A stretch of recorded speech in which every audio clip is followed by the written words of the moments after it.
Hi, I'm Dr. Todd Cunningham, the psychologist at Bright Light Psychology Clinic. And I'm Robin Bacher, an educational consultant who works with Bright Light Psychology Clinic.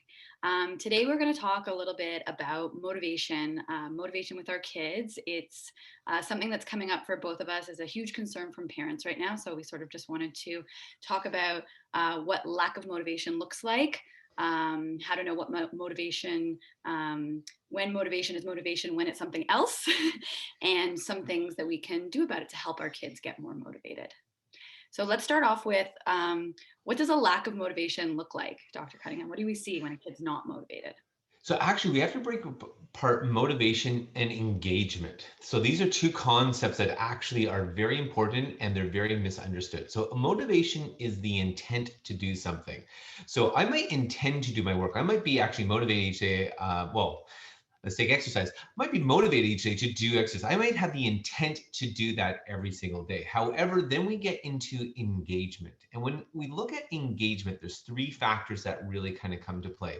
Cognitively, am I able to do the activities that I'm being presented?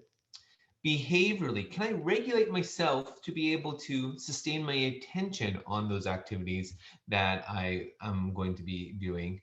And then the other one is an emotional, an affect. Do I enjoy it or don't I enjoy what I'm about to do? And so often we see that we kids start off with high motivation. They would like to do this stuff. They want to please parents, they want to please teachers, they want to do the same things that their friends are doing. However, when they go to do it, then we run into these three variables. And one of the variables right now that we definitely see within online learning is this kind of cognitive thing. You're actually having to learn multiple things at one time. um, First thing we have to learn is the platform. How do we use Google Docs or Teams or whatever the platform that you're on? You have to actually learn to do that software.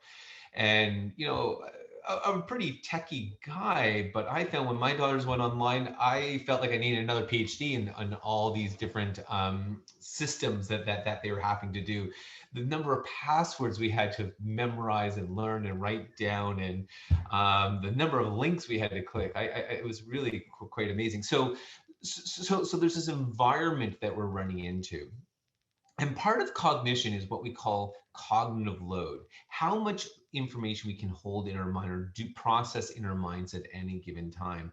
And what happens is with cognitive load, if there's too much load, if things get too high, then it actually creates a lot of stress in the body.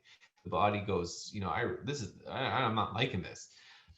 And so I think what's happening with this online world in terms of engagement in cognition is that kids are kind of being cognitively overloaded by this new environment that they're running into as they're trying to learn this new platform. And so they are disengaging from the work. And what we know is if we have too much disengagement over time, then that actually impacts motivation. So motivation is actually the result of ongoing disengagement, ongoing attempts of someone to try and do the work, but yet the frustrations or the inability to access it, or just emotionally not enjoying it, starts to make them change that intent to the point where the intent is, I just don't want to do this. Yeah, and it really reminds me of Dr. Ross Green's "Kids do well if they can," and so if they're not motivated to get on the computer and join their class and all of that, you kind of have to look at what is that underlying reason why. What is it that's sort of getting in the way? Is it that it's too many click links? Is it that it's 30 boxes of little faces of all their friends on the screen that they miss? Like there's so many, I think, factors that go into even that step of getting online, getting started, that might interfere, that we sort of need to break down and look at what really is the underlying cause, like what's really going on here. So I think that leads, I think, next into the next question, which is what do we do? How can we help? How can parents, we're hoping to help some parents, even educators, if they're watching, like how can we help them increase student engagement and therefore student motivation, especially in this virtual learning that we're all in for the next little while? Yeah.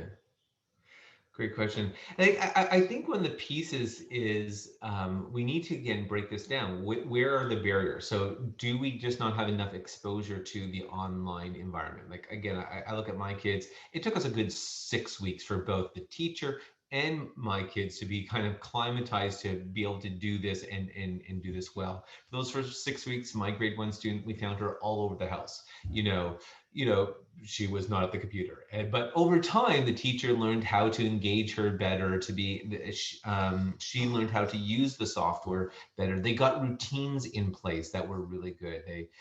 All the kids got egg timers. So when the teacher said we're going to work independently for 10 minutes, everybody set their egg timers to 10 minutes, put it down. And then when they went off, they knew that they had to come back. She always kept her camera on to be able to engage. So there's a lot of learning on both sides that has to take place for this to happen.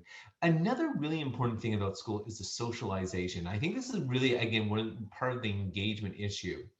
The emotional part, one of the big emotional reasons why a lot of kids go together is to be with their friends, to see them, to interact with them. That creates a real sense of happiness and belonging. And in this online world right now, there's not a lot of socialization that's going on. We're not creating kind of that before the classroom and after class time where kids can just sit and talk together. Or maybe we're not using those breakout functions to be able to put kids into smaller groups so they can talk with each other for a bit as they start to work on a project jointly. So I think we're losing a lot of that social interaction, which is a big part of the emotional reason why kids like to come to school. And another one is also just, again, those small little barriers that I think come in the way that kind of cause this cognitive load to go up, and then therefore the frustration. Um, Most kids don't know how to type very well, especially the younger kids in elementary. And suddenly we just threw them onto a computer, and suddenly typing becomes an essential skill for them to be able to interact with it. So again, what we see is we see these kids just hunt and picking, trying to get their stuff in, where otherwise they would have been much more fluent to be able to write down their their answers. Yeah, and I think even if kids aren't typing, they're doing their work on paper, and then the expectation is to take a picture, upload it to this Yeah. file. And for, a 6-year-old, that's almost impossible. So, putting sort of, I guess, systems in place so that that becomes a little bit easier and isn't a roadblock would be a good Yeah. thing to do. Yeah, I think another big thing is just in more of the bigger family structure. Robin, you talk about needing to upload these pictures. Of course, the 6-year-old's not doing that. The 7-year-old's probably not doing that either. So the parents have to get engaged and be able to do that. And when we're trying to work from home, and now we're trying to continue to support our kids, that again creates more overall stress within the family system, which can delay things, make it harder to be able to interact. So I think we need to be kind to ourselves as we continue to go through this period to be able to really um, help them to feel successful online. Don't let our frustrations kind of taint their view of the online environment, because it is a place where we need to be right now. Absolutely. Well, I think we'll wrap up our conversation on motivation now. But if anyone who's watching has any questions, you can always message us, send us an email. We're here to help. Thanks for being with us. Bye.